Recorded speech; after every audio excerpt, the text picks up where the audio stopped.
Hello students, बच्चों हमने part 3 के अंदर जो है 10.3 प्रश्नावली का बेसिक किया था। तो आज हम शुरू कर रहे हैं पार्ट 4। अगर आपने पार्ट 3 अब तक नहीं देखा है बच्चों तो जाइए पहले वो देखिए, उसके बाद आपको ये पार्ट बच्चों समझ आएगा।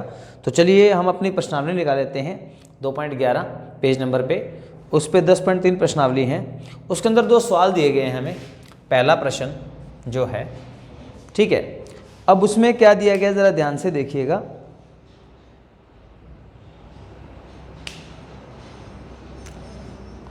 कि आपा ने जो प्रमेय किए थे बच्चों,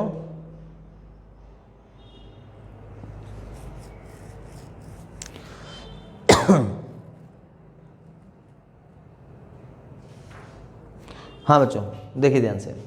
तो प्रश्न नंबर 1, इस पे क्या बोला गया जरा ध्यान से पढ़ो। आपका अपना पेज नंबर 211 निकाल लीजिए, ठीक है। जैसा कि आप देख सकते हो ये हमारा 211 पेज नंबर है। तो इस पे जो है हम प्रश्नावली 10.3 का हम आज शुरू करेंगे बच्चों, जैसा कि आप देख सकते हो। और अपने बुक के जो है, आपके पास जो बुक है वो भी निकाल लो, 211 पेज नंबर। तो आपको क्या बोला गया पहला प्रश्न कि वृत्तों के कई जोड़े खींचिए। वृत्तों के जोड़े खींचिए और प्रत्येक जोड़े में कितने उभयनिष्ठ बिंदु हैं, उनकी अधिकतम संख्या बताओ। तो वृत्तों के जोड़े क्या होते हैं, आपको चित्र बनाने हैं। जैसे मान लो 2 वृत्त के जोड़े हैं। जैसे मान लो पहला हो सकता है 2 वृत्त ऐसे हों जो एक दूसरे को छुएं भी ना। दूसरा हो सकता है दोनों वृत्त एक दूसरे को छुएं, इस तरह से, मतलब दोनों जो है एक दूसरे को छूने का मतलब होता है बच्चों कि दोनों एक ही बिंदु से पास करें। ये एक बिंदु है, इन दोनों से पास कर रहे हैं। तीसरा जो बनेगा, ठीक है, वो है जब 2 वृत्त एक दूसरे को काटें। उभयनिष्ठ का मतलब होता है बच्चों कॉमन, संगत, ठीक है। उभयनिष्ठ जो हम कर रहे थे उसको उभयनिष्ठ बोलते हैं। अब आप क्या देखोगे, यहाँ पर कोई बिंदु उभयनिष्ठ नहीं है, कोई बिंदु उभयनिष्ठ नहीं है, ठीक है। इसको संगत भी कह देते हैं, कोई बिंदु संगत इन दोनों में कॉमन नहीं है। और उसके बाद यहाँ पर एक बिंदु उभयनिष्ठ है, एक बिंदु उभयनिष्ठ है। और यहाँ जो है बच्चों क्या बोलेंगे, 2 बिंदु उभयनिष्ठ है, उभयनिष्ठ है, ठीक है। तो अब ज़्यादा से ज़्यादा आप वृत्त जितने मर्जी काट लो, तो उसके अंदर 2 ही बिंदु है। तो अधिकतम बिंदु कितने मिले हमें अब तक, ये 3 तरह से बच्चों डायग्राम बन सकते हैं। तो अधिकतम जो बिंदु हैं वो हमें क्या मिले हैं, अधिकतम बिंदु वो अब तक 2 ही मिले हैं। तो इस क्वेश्चन का इतना ही उत्तर है बच्चों, आपको ऐसे लिखना है, बस ये डायग्राम बनाना है और ऐसे बिंदु आपने दिखाने हैं ये वाले, ठीक है। तो आप ये पहला क्वेश्चन बच्चों नोट कर लो। अगला प्रश्न है प्रश्न नंबर 2। प्रश्न नंबर 2 के अंदर क्या लिखा है पढ़ो। कहता है मान लीजिए आपको एक वृत्त दिया हुआ है, तो इसकी रचना इसके केंद्र को ज्ञात करने के लिए कीजिए। अब वृत्त दिया कैसे होता है, आप एक काम करो, आप अपने घर पे एक चूड़ी ले लो। ये काम बच्चों पेंसिल से करना है, ठीक है, जो हम बता रहा हूँ। और इसकी जो रचना हम लिखेंगे वो आप पेन से लिख सकते हो या पेंसिल से भी लिख सकते हो, आपकी इच्छा है।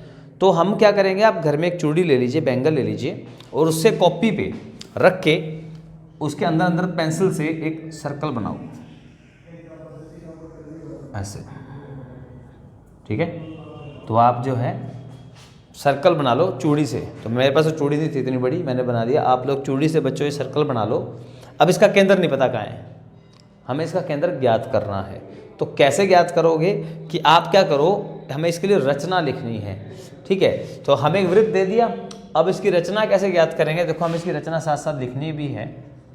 तो सबसे पहले हम क्या करते हैं, सबसे पहले हम इस पूरे वृत्त पर कहीं भी जहाँ आपको ठीक लगे 3 बिंदु ले लो।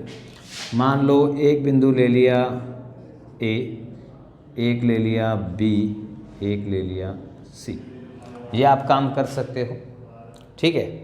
अब क्या करो, ए से बी को मिला देते हैं। तो सबसे पहले क्या लिया हमने, सबसे पहला पॉइंट, वृत्त पर कोई 3 बिंदु ए बी सी लो।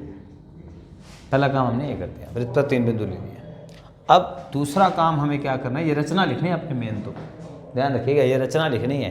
और ये काम पेंसिल का है, ये पेंसिल से होगा, ये काम आपकी चाहे पेन से करो चाहे पेंसिल से करो। अब क्या करो, अब हम ए से बी को मिला देते हैं और बी से सी को मिला देते हैं। ए को बी से, बी को सी से मिलाया। अब आपने क्या करना है, ए बी और बी सी हमें जो दो रेखाएं दिख रही हैं इसका लंब समद्विभाजक करना है।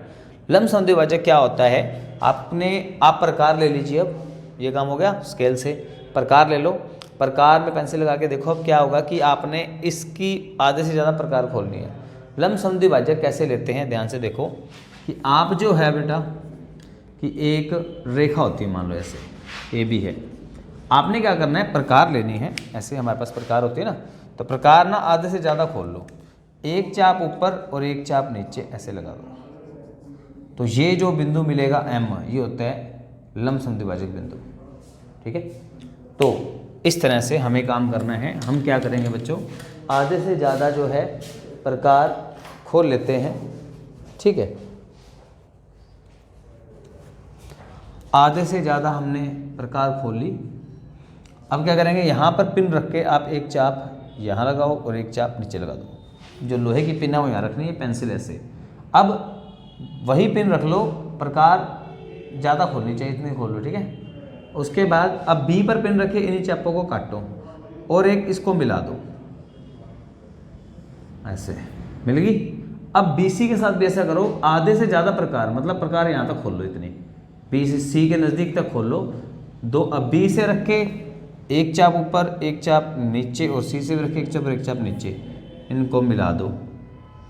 ये दोनों रेखाएं जहाँ कटेंगी वो बिंदु हो जाएगा O यानी केंद्र। ये काम हमें करना है। अब इसकी रचना कैसे लिखनी है, ए को बी से मिलाया, बी को सी से मिलाया, फिर हमने क्या किया, ए बी बी सी का लंब सम द्विभाजक खींचा। हमने दोनों का लंब समद्विभाजक खींच लिया। चौथा पॉइंट क्या हुआ, दोनों समद्विभाजक रेखाएं, ये जो दोनों रेखाएं हैं, दोनों समद्विभाजक रेखाएं जो हैं बिंदु O पर मिलती हैं, O पर मिलती हैं। तो यही O हमारा केंद्र है, O ही वृत्त का केंद्र है। बस ये काम आपको करना है। ठीक है, तो हमें 5 ही रचना लिखनी थी। हमारा क्वेश्चन नंबर 2 कंप्लीट बच्चों। तो आज के लिए 2 क्वेश्चन हैं, हर रोज हम 2 क्वेश्चन करेंगे, 1 से 2 क्वेश्चन। ठीक है, और आप इसको अच्छे से 2-2 बार बच्चों करो। तो आज के इस पार्ट में बच्चों इतना ही। थैंक यू बच्चों।